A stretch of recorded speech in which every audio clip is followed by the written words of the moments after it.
शुरू करते हैं। तो पहले हम फटाफट रिवाइज कर लेंगे कि हमने लास्ट सेशन में क्या किया और फिर वहां से आगे हम बढ़ लेंगे। तो हमने लास्ट सेशन में सेक्शन 7 खत्म किया था। तो मैंने सेक्शन 7 आपको बताया था कि सेक्शन 7 को याद कैसे करना है। तो मैंने बताया था सेक्शन 7 को याद करो स्कोप से। स्कोप स्कोप में क्या क्या चीजें हैं? एस से है स्टेट ऑफ थिंग्स, सी से है कॉज, ओ से बताओ क्या क्या है? दो चीजें थी ओ से। ओके से दो, अपॉर्चुनिटी और ओकेशन।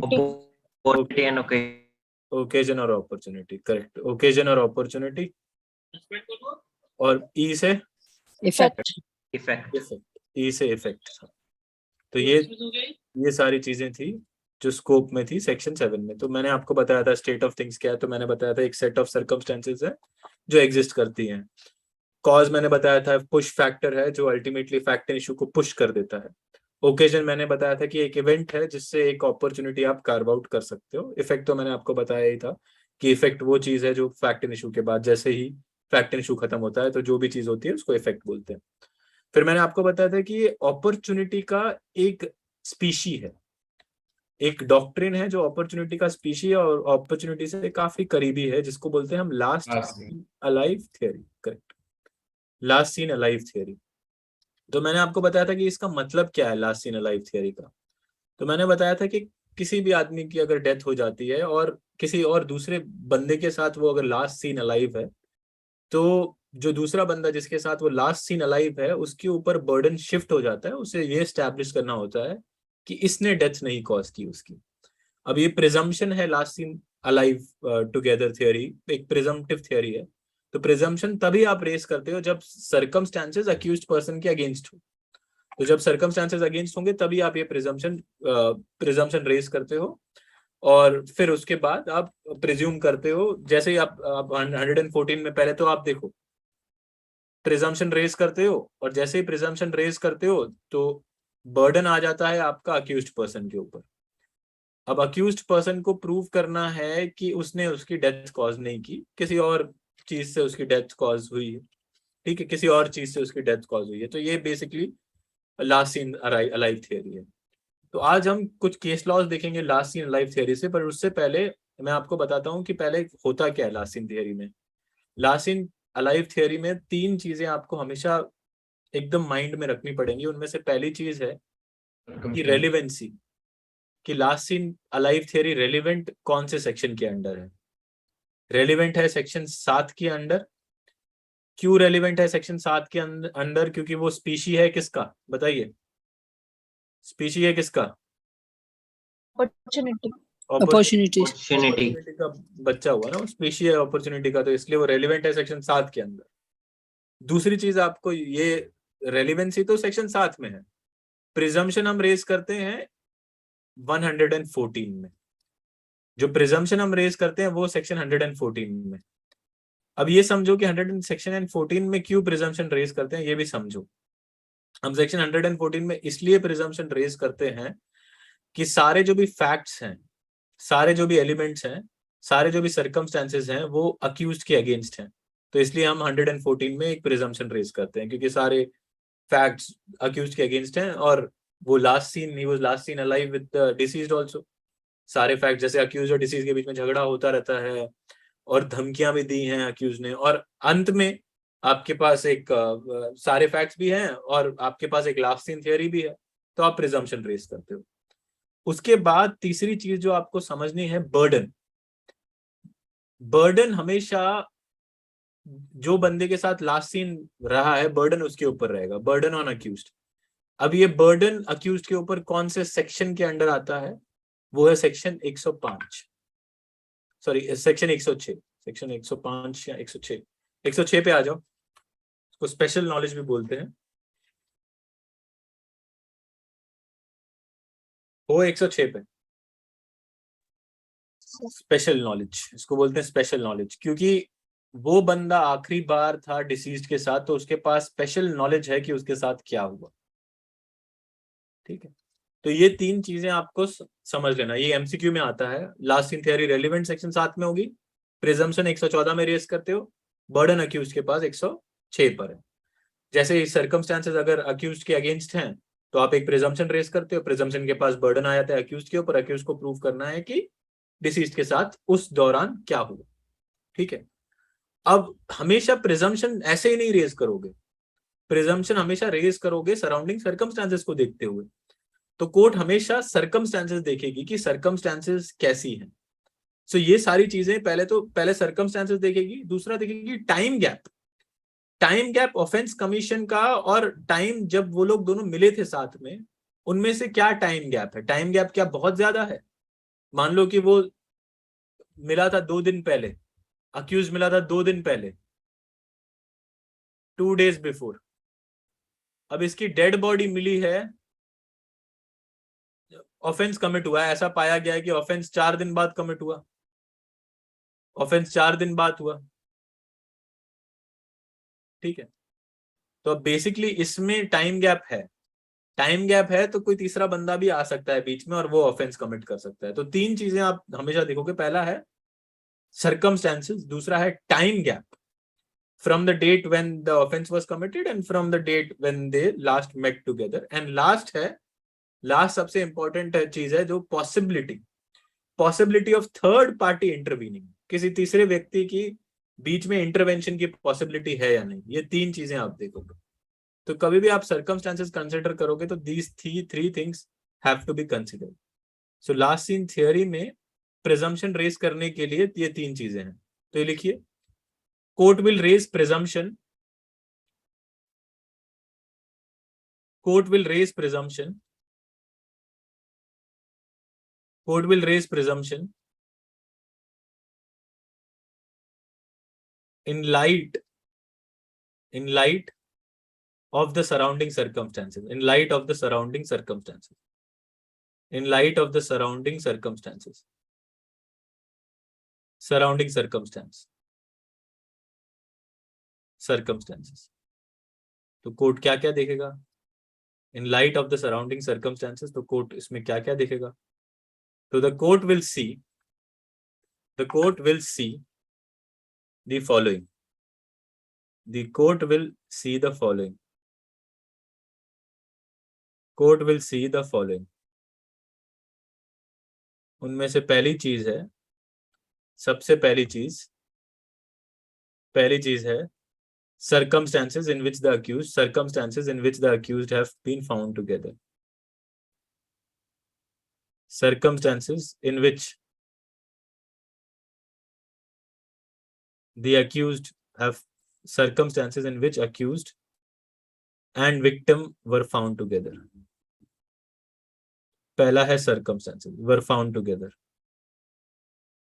ठीक है, पहला है circumstances। दूसरी चीज देखोगे time gap between what? Time gap between commission of offense, between commission of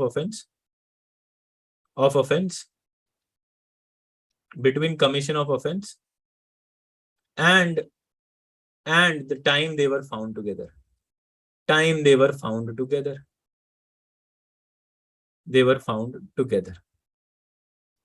ठीक है, जिस दिन ऑफेंस हुआ और जब उसमें वो लोग साथ में थे। और तीसरी चीज है possibility of third party intervention, possibility of third party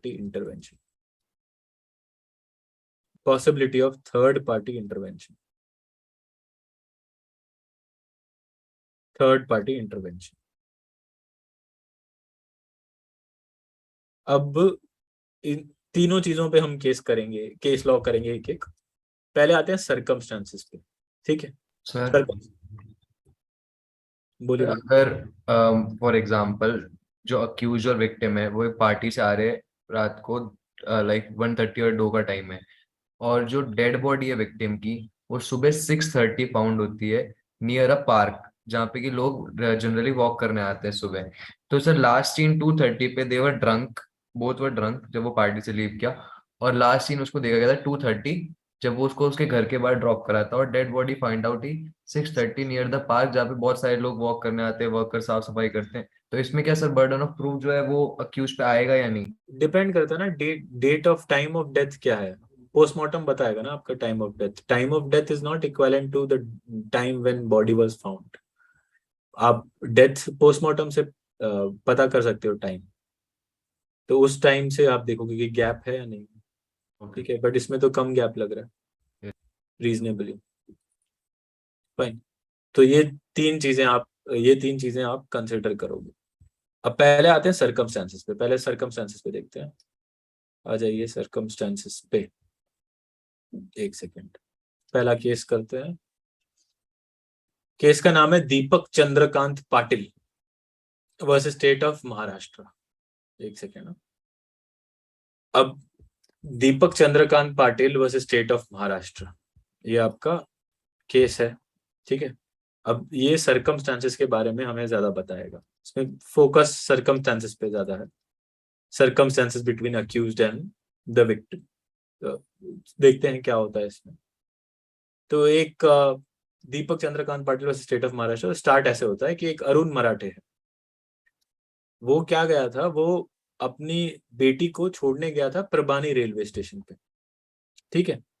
क्योंकि वो स्कूल ट्रिप पे जा रही थी एक, जो उसके स्कूल ने ऑर्गेनाइज की गई थी. वहां पर दीपक चंद्रकांत पाटिल भी प्रेजेंट था. फाइन. अब जो अरुण मराठे है, जो सन ऑफ डिसीज्ड है, अरुण मराठे डिसीज नहीं है, सॉरी, डिसीज्ड को डी बोलते हैं. ठीक है, डी नाम लेते हैं.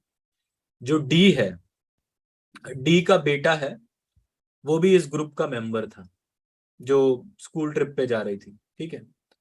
तो अब अरुण मराठे ने जब स्टेशन पे पहुंचा तो अरुण मराठे को पता चला कि स्कूल ट्रिप है, बट कोई टीचर यहाँ पर अकंपनी नहीं कर रहा स्टूडेंट्स को. तो अरुण मराठे बहुत टेंशन में आ गया और वो झगड़ने लग गया सबसे कि आप कैंसिल कर दीजिए ट्रिप. ऐसे कैसे कोई टीचर अकंपनी नहीं कर रहा, टीचर को अकंपनी करना चाहिए. ठीक है. तो उसमें बहुत ही झगड़े हो गए. अब समझो अरुण मराठे, पहले तो समझो कौन है अरुण मराठे. मराठे एक बहुत बड़ा आदमी है उस विलेज में, और उसका जो राइट हैंड मैन है उसका नाम है दीपक चंद्रकांत पाटिल. जो अरुण मराठे का राइट हैंड मैन है उसका नाम है दीपक चंद्रकांत पाटिल. तो अब अरुण मराठे अपनी बेटी को छोड़ने गया था जी. दीपक चंद्रकांत पाटिल उसके साथ था रेलवे स्टेशन पर प्रेजेंट. अब डी है, डी का भी बेटा इस ग्रुप में जा रहा है, ट्रिप पे ले जा रहा है. अब अरुण मराठे पॉइंट आउट करता है कि कोई टीचर असिस्ट नहीं कर रहा है इस ट्रिप के लिए, तो आप ट्रिप कैंसिल कर दीजिए. अब इस पर डी है डिजीज्ड, वो झगड़ लेता है. वो अरुण मराठे को बोलता है कि ऐसे कैसे ट्रिप कैंसिल कर दें, और अल्टीमेटली दोनों में झगड़ा शुरू हो जाता है. ठीक है. तो ये ब्रॉड स्टोरी है. अरुण मराठे अपनी बेटी को छोड़ने गया था स्टेशन पे. दीपक चंद्रकांत पाटिल भी उसके साथ था. उसने पॉइंट आउट किया कि ट्रिप पे तो लेके जा रहे हो बट कोई टीचर असिस्ट नहीं कर रहा है, ऐसे तो सही नहीं है, ये ट्रिप कैंसिल कीजिए. तो उससे झगड़ा हो गया अरुण मराठे के साथ, डिसीज्ड का अरुण मराठे के साथ. फिर क्या हुआ, यहाँ तक क्लियर हो? Till here you guys are clear? ये बैकग्राउंड क्लियर है? Yes, sir. ठीक है. Till here you guys are clear? Yes, sir. ठीक. In same question, if there was no precedent act to suggest any animosity or ill will, then presumption will be made. No, then will not be made. ना. ठीक है. अब ये इस पर ध्यान दो, उस पर मत छोड़ो इसको. ठीक है. अब आ जाओ 29 दिसंबर 1998 पे क्या हुआ. 29 दिसंबर 1998 पे जो डिसीज्ड हैं उनको कॉल रिसीव हुआ दीपक चंद्रकांत पाटिल से. फाइन. अब पहले तो दीपक चंद्रकांत पाटिल के पास नंबर कैसे आया इसका, ये भी बहुत ही अनोखी बात है. 4 बजे दीपक चंद्रकांत पाटिल ने 4 PM को कॉल किया डिसीज्ड की वाइफ को. अब पहले तो नंबर कैसे आया उनके पास. अब दीपक चंद्रकांत पाटिल ने क्या किया, स्कूल गए, जो इसके बेटे का स्कूल है ना, डिसीज्ड के बेटे के स्कूल गए, वहां से नंबर लिया, नंबर लेके इनको कॉल किया. ठीक है. और फिर दीपक चंद्रकांत उनके घर पे चले गए. 10:30 बजे 10 बजे घर पे चले गए और उसको बोला, डिसीज को बोला कि आप आइए मेरे साथ, आपको अरुण मराठे जी बुला रहे हैं, अरुण मराठे को आपसे बात करनी है. तो बेसिकली क्या हुआ, ये जो पत्नी है डिसीज्ड की, उन्होंने ऑब्जेक्ट किया कि अगर अरुण मराठे को बात करनी है तो उनको यहाँ बुला लो, इनको क्यों लेके जा रहे हो वहां पर। तो फिर अगर फिर उसने डिसीज ने बोला कि आपको आना ही पड़ेगा हमारे साथ, और जबरदस्ती, मतलब फोर्सफुली नहीं बट परसू करके उसको दीपक को लेके गया अरुण के घर पे। ठीक है, अरुण के घर पे बाइक पे वो दोनों चले गए। फाइन। अब उसके बाद क्या हुआ, उसके बाद क्या हुआ, डिसीज्ड अब कितने बजे डिसीज ने घर छोड़ा, ये बहुत इंपॉर्टेंट है टाइम, कितने बजे छोड़ा। 10 PM. अराउंड 10 PM, 10 PM को तो वो आया था, अराउंड 10 PM पकड़ लो। ठीक है, अब डिसीज्ड घर पे 10-11 बजे तक रात को नहीं आए। ठीक है, तो जो वाइफ है डिसीज्ड की, वो और 2-3 लोग, एक नारायण गोरे करके था, वो दोनों अरुण के घर पे गए पूछने के लिए कि ये डिसीज्ड कहाँ है। तो जब वो 12 बजे अरुण के घर पे पहुंचे तो उनको भगा दिया गया, और उनको बोला कि हमें तो पता ही नहीं कि डिसीज्ड कहाँ है, हमें कैसे पता होगा डिसीज्ड कहाँ है। तो उन्होंने बहुत ही इग्नोरेंस क्लेम किया, इग्नोरेंसली, बहुत ही इग्नोरेंट के तरीके से उन्होंने बोला हमें पता नहीं तुम्हारे पति कहाँ है, हमें कैसे पता होगा। ठीक है, अब उतने टाइम में क्या हुआ, अरुण बाहर आए और अरुण से पूछा कि मेरे पति कहाँ है। अरुण ने बोला कि मुझे कहाँ पता है कि आपके पति कहाँ है, आपके पति का मुझसे क्या लेना देना। ऐसा करके उन्होंने इवेसिव रिप्लाई करके छोड़ दिया। ठीक है, तो अब डिसीज्ड की वाइफ बहुत ही गुस्सा हो गई, तो उसने बोला अरुण को कि आप बहुत ही सीरियस कॉन्सिक्वेंसेस सफर करेंगे अगर आपने ये नहीं बताया कि मेरे पति कहाँ है। तो अरुण ने बोला कि अब और क्या हार्म करोगे आप लोगों ने इतना हार्म कर दिया है मेरा, इससे ज्यादा क्या हार्म करोगे, what more harm has was left to do. ये अरुण ने बोल के छोड़ दिया। अब 2:30 AM तक डिसीज की वाइफ वेट करती रही और डिसीज नहीं आए, तो अल्टीमेटली वो पुलिस स्टेशन चली गई। पुलिस स्टेशन में 2 कांस्टेबल डिसीज को सर्च करने गए और रात के 3 बजे वो अरुण के घर पे गए और उन्होंने बाहर दीपक और दूसरे आदमी को बात करते हुए देखा। दीपक और एक दूसरा आदमी था, उसको बात करते हुए देखा, और दीपक और दूसरे आदमी से पूछा कि भाई डिसीज्ड कहाँ है, डिसीज्ड कहाँ है, वो बंदा कहाँ है। सो दीपक वॉज प्रेजेंट, दीपक वहीं खड़े थे और उन्होंने ये बोला, सिर्फ दीपक प्रेजेंट था और ये दूसरा बंदा था उसके सामने, दीपक ने ये बोला कि उसका और डिसीज्ड का झगड़ा हुआ और डिसीज्ड की बॉडी अनकॉन्शियस स्टेट में है, जो गार्डन है अरुण के घर के पीछे। तो अरुण का घर है ये, और यहाँ पर गार्डन है, तो यहाँ पर गार्डन में डिसीज्ड की बॉडी है। ऐसा करके दीपक ने बोल दिया। दीपक ने बोला कि देखो मेरा और उसका झगड़ा हुआ और अब उसकी बॉडी अनकॉन्शियस स्टेट में है, और वो जो पीछे का घर है, अरुण के पीछे के घर के गार्डन के पीछे, अरुण के घर के पीछे जो गार्डन है उसमें है। ठीक है, अब इन भाई साहब ने क्या किया, ये इन्होंने PW12, 13, 15 सबको लेके जाके उस डेड बॉडी की तरफ पिन पॉइंट किया दीपक ने, और बताया कि ये बॉडी है, बॉडी ये है। और फिर बाद में ब्लड स्टेन्स क्लोथ्स भी रिकवर हुए वहां से, जो भी खून से लथपथ क्लोथ्स थे वो भी रिकवर हुए, और फिर मर्डर वेपन भी रिकवर हुई। अब मुझे ये बताओ कि इसमें लास्ट सीन थियरी लग रही है, लास्ट सीन थियरी दिख रही है, हाँ हाँ या ना। Yes, sir. Sir Yes, sir. Last seen किसने देखा अलाइव, बताइए, लास्ट सीन अलाइव किसने देखा, आखिरी Sir, bar the deceased wife किसके साथ। दीपक के साथ. अरुण के साथ तो किसी ने देखा नहीं। No, no, अरुण के ऊपर लगा सकते हो लास्ट सीन थियरी, no. सोचिए, अरुण के ऊपर लगा सकते हो, किसी ने देखा है अरुण के साथ डिसीज्ड को। रुको, अब एक बार सरकमस्टेंसेस देख लेते हैं, हम फोकस सरकमस्टेंस पर करते हैं फिर अरुण पर करते हैं। सरकमस्टेंसेस ये हैं, ऐसे सरकमस्टेंसेस आपको बनाने पड़ेंगे, और फिर अगर वो सरकमस्टेंसेस अगेंस्ट होंगे अक्यूज के तो थियरी लगा दोगे। तो अब इसमें सरकमस्टेंसेस देखिए, पहला है, सबसे मेन सरकमस्टेंसेस है कि डिसीज्ड का झगड़ा हुआ अरुण और उसके राइट हैंड बंदे के साथ, दीपक के साथ।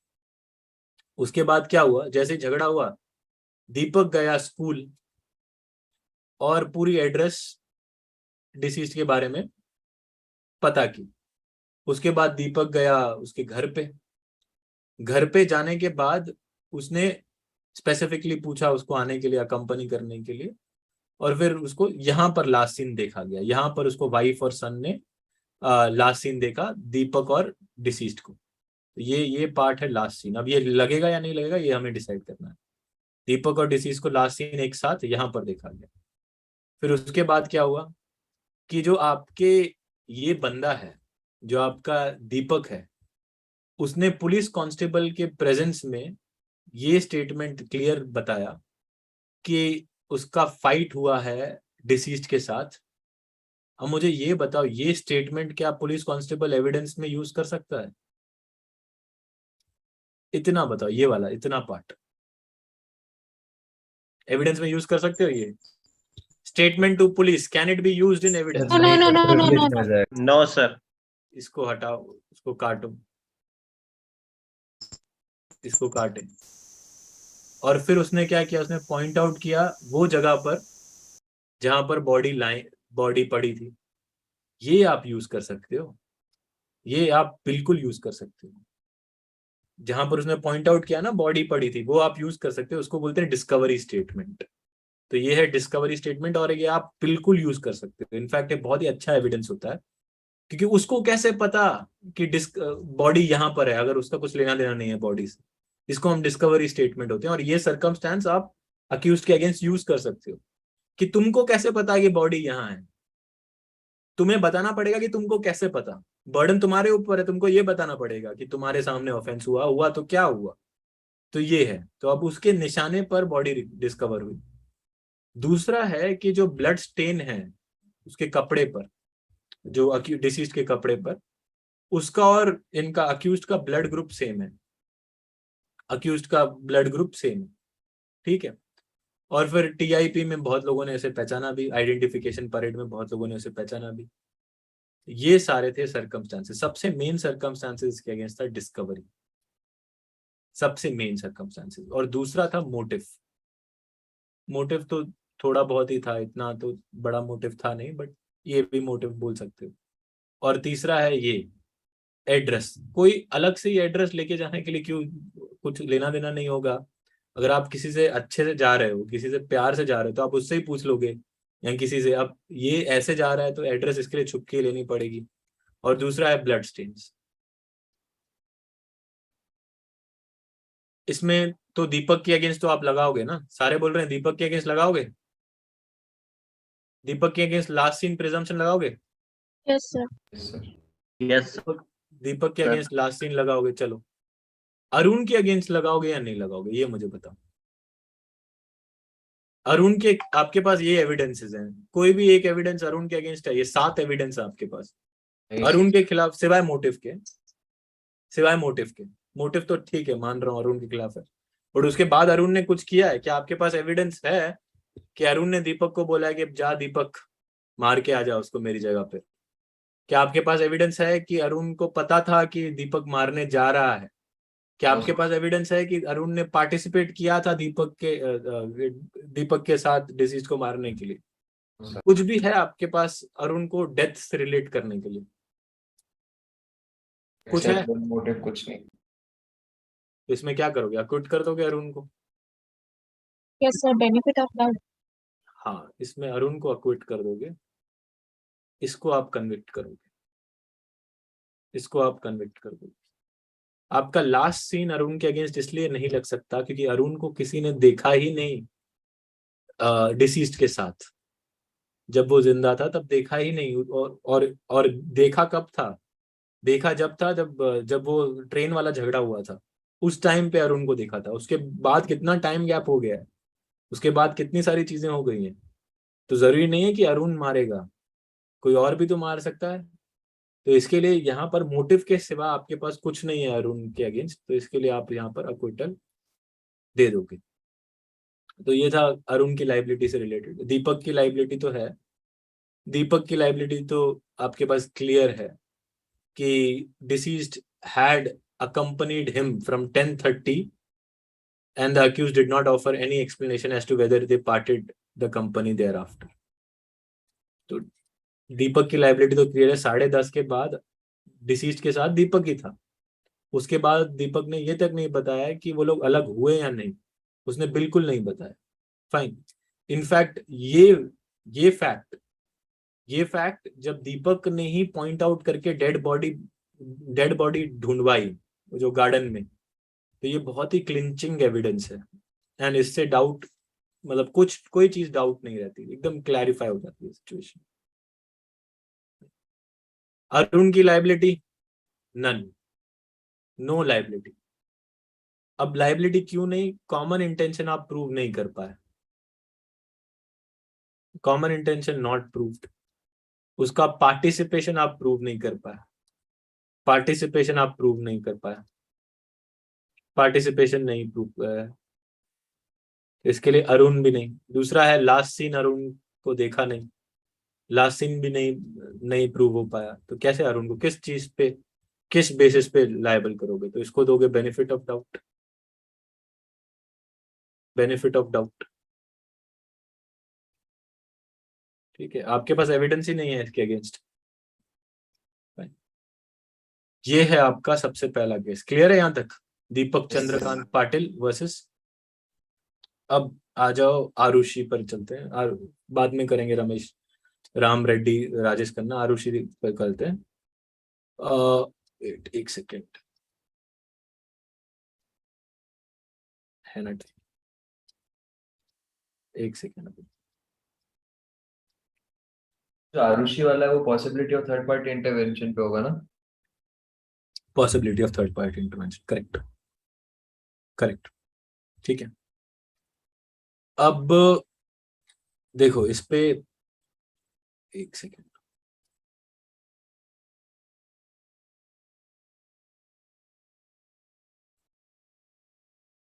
देखो ये ब्रॉडली मैं आपको ब्रॉडली फैक्ट्स बता देता हूँ। कुछ चीजें छूट भी सकती हैं कि इसमें फैक्ट्स बहुत सारे हैं, बट मैं ब्रॉड फैक्ट बता देता हूँ कि क्या क्या सिनारियो है। देखो सिनारियो कुछ ऐसा है कि एक घर है जिसमें 3 मेंबर्स हैं। एक का नाम नुपुर तलवार जो मदर है, एक का नाम राजेश तलवार जो फादर है, और एक का नाम आरुषि तलवार जो डॉटर है, ठीक है। और तीसरा एक और बंदा है जो इनके साथ रहता है, जो उनका हाउस हेल्प है, जिसका नाम है हेमराज। अब ये भाई साहब नेपाल से हैं, ठीक है, वो यहाँ पर रह रहे हैं इनकी फैमिली के साथ, और ये हाउस हेल्प है। तो अब उनका घर का डायमेंशन अगर मैं बताऊं तो समझो कुछ ऐसा है, यहाँ पर नुपुर और राजेश का रूम है, ये नुपुर और राजेश का रूम है, और यहाँ पर उसके एडजेसेंट आपकी आरुषि का रूम है, और यहाँ पर ये डोर है, डोर के सामने आपके हेमराज का रूम है, ठीक है। तो ऐसा है, मतलब कुछ समहाउ ऐसे हैं डायमेंशंस। अब इसमें क्या हुआ था बेसिकली समझो, इसमें क्या हुआ था 7 बजे एट अराउंड पहले दिन के, मतलब एक बार डेट देख लें, एक बार डेट क्लैरिफाई हो जाए। डेट क्या है? 15/5, 15/5।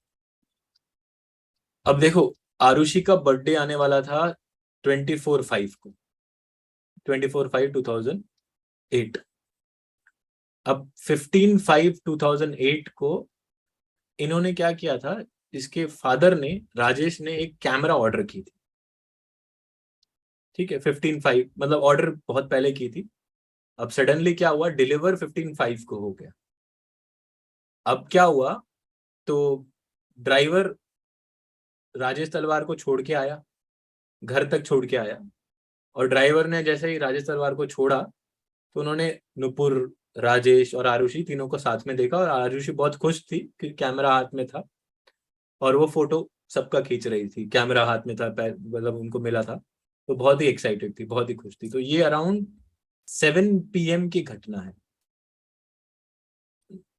मतलब 15/5/2008 के 7 PM, ठीक है।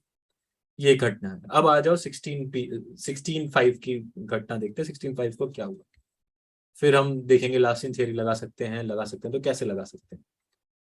तो फिर से सेम घर, एक सेकंड, घर में बड़ा बना रहा हूँ, इतना बड़ा है नहीं इनका घर, ये और ये डोर। ठीक है, अब आते हैं 16/5/2008। उस दिन क्या हुआ था? उस दिन क्या हुआ था, सुबह हुआ, पहले सुबह सुबह तो उनकी हाउस हेल्प आई जिनका नाम था भारती मंडल। फाइन, साफ सफाई करने के लिए आती थी डेली, तो उस सुबह भी आई। तो 7 बज रहे थे लगभग सुबह के, तो वो सुबह आई, उसने घंटी बजाई।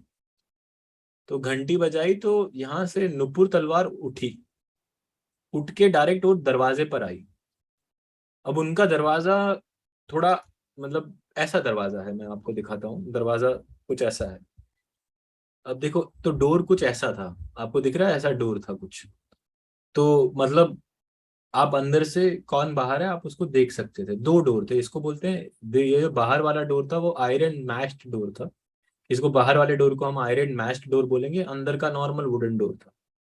तो बेसिकली क्या हुआ था यहाँ पर, बेसिकली अब ये आयरन मैश्ड डोर है बाहर, ठीक है।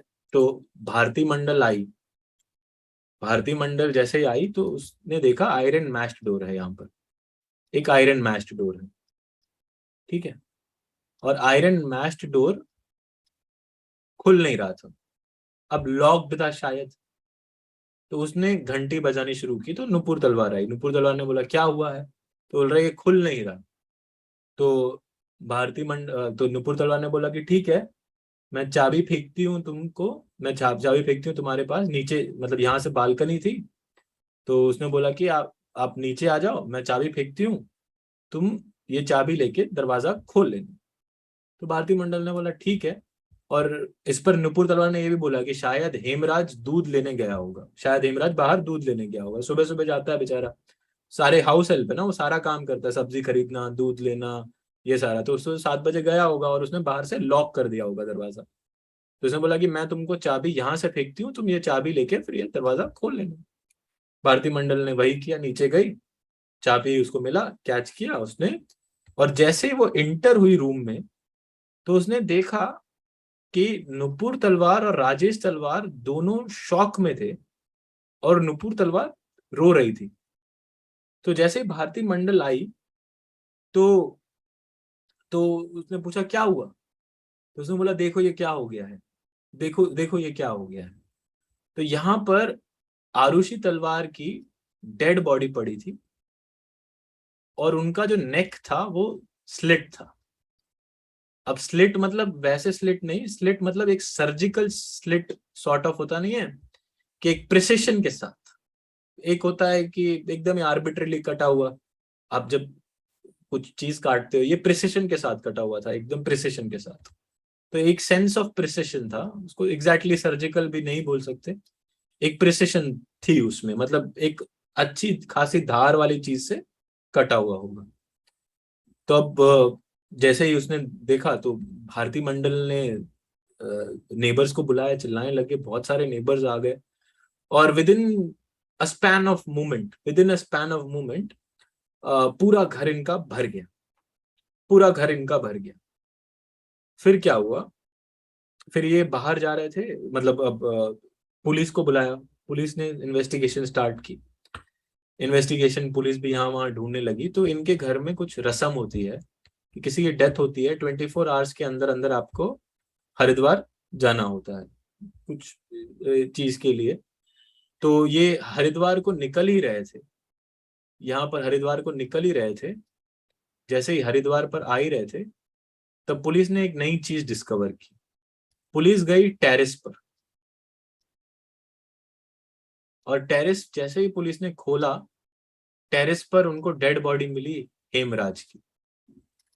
ये जो हाउस हेल्प यहाँ पर था ना, उसकी डेड बॉडी ऊपर ऊपर आपको टेरेस पर मिली, ठीक है। अब पुलिस ने इन्वेस्टिगेट करने लगे और पुलिस का डाउट और इन पर बढ़ गया। आपके नुपुर तलवार और राजेश तलवार पे। और डाउट बेसिक इस पॉइंट पर था कि रूम में 4 लोग थे, सुबह जब हुई 2 जिंदा थे, 2 मरे हुए थे। तो एक रैशनल इम्प्लीकेशन क्या बोलता है कि जो 2 जिंदा लोग थे उन्होंने मारे होंगे। रूम में 4 लोग थे, 2 जब सुबह हुई 2 जिंदा थे, 2 मरे थे। तो एक रैशनल इम्प्लीकेशन क्या बोलती है कि 2 लोग हैं जिन्होंने मारे होंगे। तो पुलिस ये कंक्लूजन पे आ ही गई थी। पुलिस और एविडेंसेस कलेक्ट कर रही थी। पुलिस को मोटिव कुछ समझ नहीं आ रहा था, तो यहाँ पर ढूंढने के लिए कोशिश कर रही थी। उतने में ही केस बहुत सेंसेशनलाइज हो गया और सीबीआई को ट्रांसफर करना पड़ा। तो लोकल पुलिस से ये केस सीबीआई को दिया गया। तो पहला इन्वेस्टिगेशन किया सीबीआई टीम 1 ने। सीबीआई टीम 1 ने अब उन्होंने क्या फाइंड आउट किया ये बताता हूं मैं। उन्होंने पूरी तरह से इन्वेस्टिगेशन किया और उन्होंने अल्टीमेट ये कंक्लूजन पे आए कि there is a possibility of third party intervention. कोई तीसरी पार्टी आ सकती है, पॉसिबिलिटी है। अब वो कैसे पॉसिबिलिटी मैं बताता हूँ। ये इनका घर है, ठीक है, ये 2 रूम और ये हेमराज का रूम। यहां पर एक बॉटल पड़ी थी और उस बॉटल पे डीएनए था, और वो डीएनए ना ही हेमराज से मैच हो रहा था, ना ही आरुषि नुपुर से मैच हो रहा था, ना ही राजेश से मैच हो रहा था, ना ही आरुषि से मैच हो रहा था। वो डीएनए था किसी थर्ड पर्सन का। पहली चीज सीबीआई ने ये पॉइंट आउट की, सीबीआई टीम 1 ने। दूसरी चीज सीबीआई ने पॉइंट आउट की कि प्रोबेबली जो भी आया होगा वो हेमराज के रूम में आया होगा, क्योंकि हेमराज के जो बेड है उस पे ना अनयूजुअल कॉन्टोर्स थे। अनयूजुअल कॉन्टोर्स का मतलब, मान लो आप किसी सोफा में बैठते हो तो सोफा दबता है। अब मान लो उसी सोफा पे, वो एक जन के लिए सोफा है, अगर 4 जन बैठ जाते हैं तो उसका कॉन्टोर शेप बदल नहीं जाएगा कुछ समय के लिए। तो उसमें जो सोफा था उसमें बहुत ही अनयूजुअल कॉन्टोर्स थे। तो सीबीआई ने बोला कि प्रोबेबली कोई और आया है। दूसरी बात, उसी रात जब उन्होंने टॉयलेट के पेपर्स देखे, जो टॉयलेट जो हेमराज के रूम के सामने टॉयलेट था वो काफी अनयूजुअल तरीके से यूज किया गया था और वो काफी डर्टी था। तो ऐसा नहीं हो सकता कि एक किसी बंदे का काम हो। पहला तो ये चीज उन्होंने, ये बेसिकली थोड़ी छोटी मोटी चीजें थी। सबसे इंपॉर्टेंट चीज थी कि पुलिस ने क्या बोला था। पुलिस आपकी बोल रही थी कि हेमराज और यहां पर आरुषि को कॉम्प्रोमाइजिंग पोजीशन में देखा गया था। फिर क्या हुआ, हेमराज को यहां पर मारा अक्यूज ने, आरुषि और नुपुर तलवार ने, और फिर मार के हेमराज को टेरेस पर लेके गए। ठीक है, ये एक एक इम्प्लीकेशन था पुलिस का। बट अब इसमें एक लूप है। इसमें लूप इतना है कि अगर उनको मार दिया हेमराज को, तो हेमराज का एक भी ब्लड सैंपल या एक भी ब्लड का एविडेंस इस रूम से मिला ही नहीं। ऐसे कैसे हो सकता है कि राजेश तलवार और नुपुर तलवार ने सिलेक्टिवली हेमराज का ब्लड साफ कर लिया?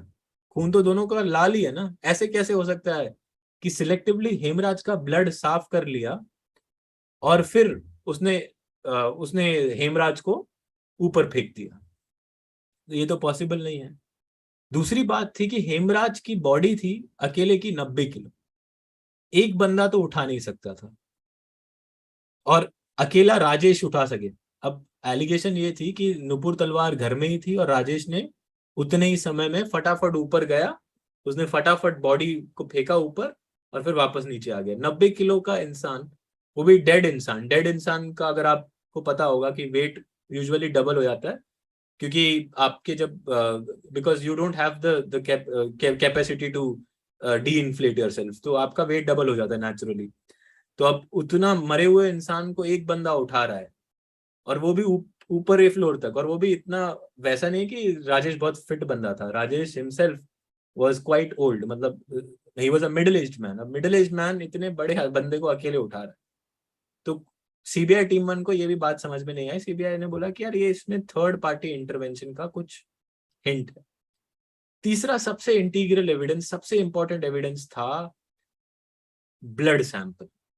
एक पिलो मिला था हेमराज के रूम से जिसपे ब्लड था। फाइन।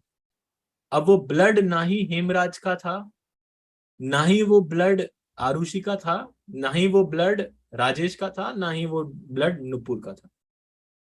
तो उन्होंने बोला कि ये जो तीसरा है ये किसी और का हो सकता है। अब देखो प्रॉब्लम क्या हुआ था, सीबीआई टीम ने बहुत ही अच्छी टैक्टिक्स नहीं अपनाई थी। टीम 1 ने, इन्होंने नार्को एनालिसिस किया था और नार्को एनालिसिस काफी क्रूअल था।